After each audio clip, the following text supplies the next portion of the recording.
Hello, I'm Ellen McIsaac and I'm coming from the Holland College Library Service to present how to work from home. We're all working remotely right now due to COVID-19, and many people have never done this before. So here are some tips to make the transition easier. Start your day off right. Wake up at 7:30 or 8:30 a.m., not 10 or 11 because that's too late of a start. Get out of bed and get dressed. Make breakfast, drink coffee, and even make a lunch like you normally would. Research has shown that if you're following your schedule as much as possible, it'll bring more success. So try not to sleep in or take 3-hour breaks because that's not how your normal day would function. As college students, this can work well for you because you have a fairly structured day of approximately 8 to 4. So be sure to follow your regular routine, go to class, take a break, go to your next class, have lunch, etc., etc. Except since you're working at home, you need to set up your workspace. So you don't have the library or the cafeteria or somewhere on campus available for you to go now. So you need to set up a workspace and create a designated time for you to go when you want to work or study. You should have a desk and a chair that encourages productivity. So this means you're not working from your bed or couch because it's really bad for your posture and it obviously encourages you to be lazy, fall asleep, or watch Netflix all day. Watching Netflix seems like a good idea right now, but you are going to suffer in the long run. Your instructors have taken out non-essential information from their lessons and are only relaying the most critical information for your success. So if you keep saying, I'll look at it later, I'll do it later, this will really catch up with you and you'll fall behind the basic knowledge you need to get through your second year at Holland College or at your job after you graduate. If you can help it, try not to create a workspace in your bedroom. Even a desk in your room isn't ideal because it encourages you to keep your pajamas on, and plus you can get distracted by the items of interest in your room. People can actually get a lot of work done if they work from home in the right environment. So if you're in a house full of people, try to find a space that's quiet-ish or at least in a low traffic area. Put in some headphones to listen to background music, or if you find that too distracting, get some earplugs. So if your room is the only quiet place, take your desk or table and turn it away from those distracting things in your eyesight, such as a blank wall or a window. Research also indicates that lighting and room temperature have a pretty important role to play in your workspace. So try to test some of those out to make sure you're not distracted by the fact that you're freezing or you're sweating or you can't see your notes because there isn't enough light. And once you've gotten all of that in order, make sure you get your supplies. Make sure you get your laptop, pens, highlighters, sticky notes, and even a blanket, whatever keeps you comfortable, and you'll be able to get your work done. Make a schedule. This is really important for you to stay on task and be motivated for the work that you have to do as a student at home. All right, so to make a schedule that you actually can stick with, start with things you have to do, like in the picture here, you can see school is blocked out and work is blocked out, but obviously nobody's going to work right now, so maybe that's a time that you're doing something else. And then schedule in the things that you want to do, like a virtual coffee date with your friend, a mini side project you're working on, watching Friends, or doing other things that you know you're going to do. And then add your school schedule in around that. This is called scheduling fun first, and it's a great way to stay motivated while you work at home. Because everybody has these things that are fun that they're going to do, but it's about structuring that time. So if you're going to watch Friends, just make sure you watch 3 episodes instead of 7, and then you actually get your work done. So once you have your fun scheduled in, make a to-do list of all the things you want to do for your studies or work that you have to complete, and try to be realistic about how long that's going to take you to do. So in the second picture, you can see They have 3 hours of math and French. So if that's realistically the amount of time it's going to take you to study those two subjects, make sure that you can do that in that allotted time. And the biggest thing is to make sure that you're not overstretching the fun, because you still want to fit it in, but you also need to get your work done. So be sure that you're making to-do lists and you're being task-oriented. Speaking of being task-oriented, be task-oriented in smaller chunks. Whenever you're sitting down to study in that allotted time, create a list of what you want to accomplish in that time. If you just tell yourself to study, that feels overwhelming. Where do you start with that? People will head to the first chapter of their textbooks or notes and just start reading. That isn't productive or helpful. You want to have specific tasks that will help you study, and this could be creating cue cards for definitions, creating an exam prep quiz for yourself or your study group, going through the exam prep that your instructors gave you or other helpful handouts that they have given you. Just give yourself some direction and be specific in the tasks you need to complete, because once you've achieved those tasks, it's really rewarding. The next picture of the slide is talking about small chunks and the Pomodoro method of studying. So this is a specific method if you have a hard time concentrating on what you need to do. So this method focuses on working for 25 minutes and then taking a 5-minute break. And then you work for another 25 minutes and work for another 5 minutes. So you're working to the half hour of every hour. So in the 25 minutes, you're completely focused on the task at hand, and in the 5-minute break, you're able to break your focus and have a little break before you start again. However, if I was studying, I wouldn't find 25 minutes to be enough. So what I would do is I would do 45 minutes of hard focus with a 15-minute break.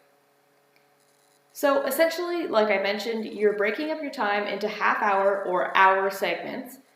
People actually get out physical egg timers and put 25 or 45 minutes on the clock, and then they take a break when the timer goes off. You could use your phone, but then you might be tempted to check a text.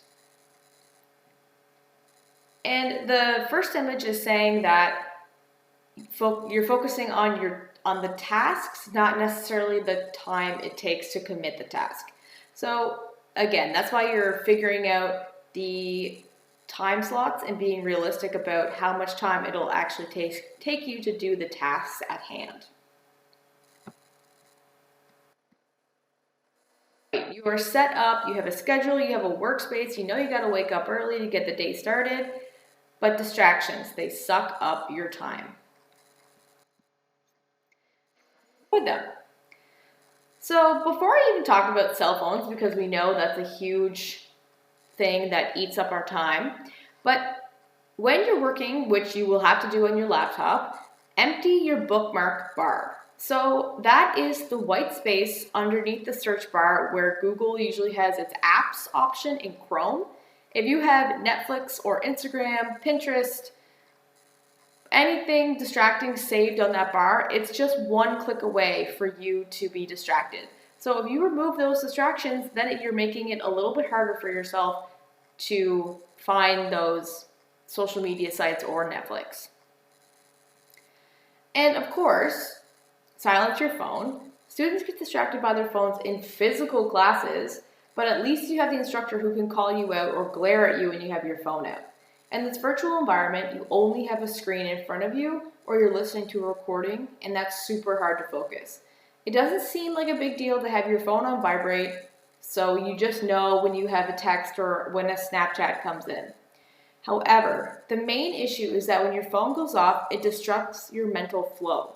The noise pulls your attention from the task at hand, even if you don't check it. The constant noise is a disruption in your concentration, and so every time something goes off, you will be taken from the work that you're doing, no matter if you're checking your phone or not.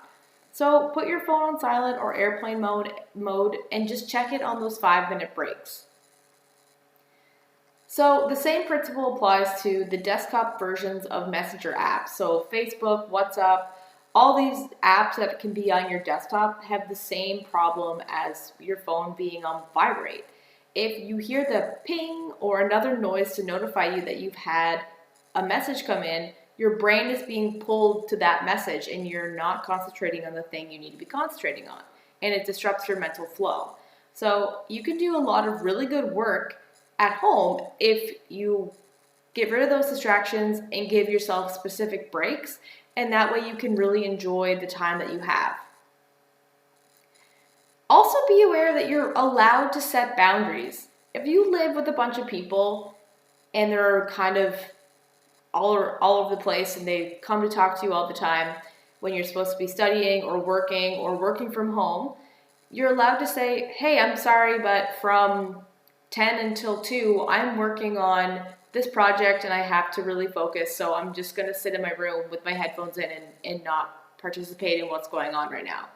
And everybody is off right now, so it's pretty important to set those boundaries if you're finding yourself distracted. Even with your parents and friends, if they keep texting you or messaging you on different platforms, that's really distracting. So A, it helps if your phone is on silent, and B, you can always just let them know that your schedule is pretty tight and you have to do your work from whatever time you've set up to do your studies or other work. So the final one is use scrap paper for mental distractions. So even if you've eliminated all the distractions from your phone, the internet, all those things that you're like, okay, got that done. But sometimes our brains start to wander and you have to think about the laundry, or you have to remember to text your mom back, or the things you have to do later. Those things come up as well. So take your agenda or a piece of scrap paper and just write the things that you need to do later, and then get back to the work at hand. Because that way you're getting out the thought, you're recording it so you'll remember to do it later, and you're not stuck on it for a long period of time, and you can start to do the work that you need to do. Okay, so back to the virtual environment, be sure to get in touch. Create a study group. Try to make sure it's maybe 4 people tops, because that way you can actually study and you can remotivate yourself and get the brain juices flowing without feeling stuck or stagnant and getting other people's feedback. Again, if you're ever feeling stuck, talk to your instructors, contact a librarian. These people are here to help you, and we don't want you to get stuck because you're working in a silo or because you're unsure of what you're supposed to do. So make sure that you're getting in touch with people that if you're feeling stuck. I should say, if you're getting in touch with people, try to keep it on the positive note. I know right now it's pretty tough and we're all going through different things, but try to make sure you're being positive and looking on the bright side as much as you can. I know it's really challenging, but we're all in this together and we will get through this. So in your study groups, make sure you're focusing on study, and if people want to catch up because we haven't seen each other in a long time, that's awesome. That's why you get to schedule in some virtual drinks after your study. So remember those tips when you're getting in touch with people. Positivity goes a long way. Another thing about positivity, tone and body language are lost in the virtual environment, so assume kindness. It'll give you a peace of mind.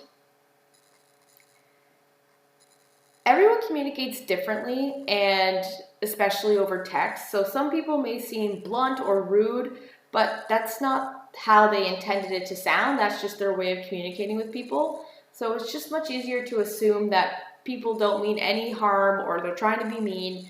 It's just that's how they communicate. So always try to be as clear as possible whenever you're relaying information over text or email. And that way there will be no confusion. And if you have to go back and forth with somebody a few times about a specific topic, call them on the phone, set up a Zoom call, try to figure out a way to talk face to face without seeing them, because then the confusion will be gone and everything can be ironed out via a Skype or Zoom call, and then it'll make everything much easier. I also want to remind everyone of virtual etiquette.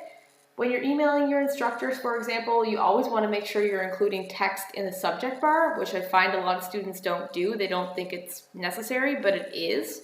It just allows the instructor to know what your issue is about and prep them even before they open your email what the content is about.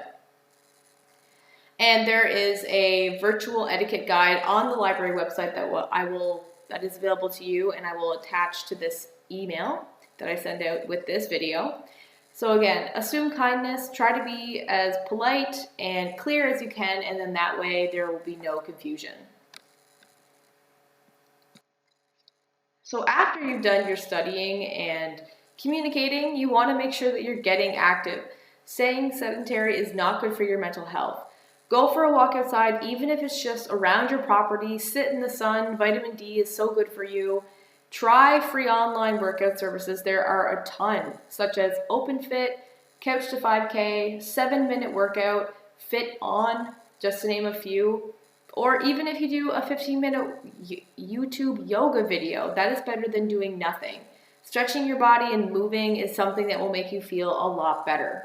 And plus, Let's Go PEI is doing free virtual online classes for you to partake in every day at 10 a.m. and 7 p.m. So take advantage of the free things that are available to you and try to move your body a little bit, because it'll help you get out of your head and it's good for you. Finally, here are some extra resources. I really want to talk about College Info Geek for 1 minute. They have an entire page called Remote, and they have put together all of these helpful resources for students who are now working remotely, including creating a study space, which I'll also add to this email, and it's on our library website.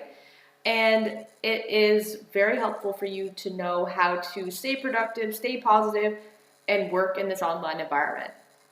As well as some local food information, as people need to know who's doing who's doing curbside or delivery, as well as free food services, and then as well as Holland College resources. Our library website page is being updated all the time, and it's a great resource for you guys if you need help. It has all of our contact information on it, so you can reach out to any librarian, or if you're more comfortable with the librarian from your campus, it is there.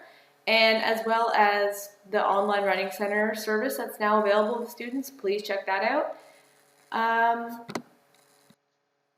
Thank you so much. Stay safe.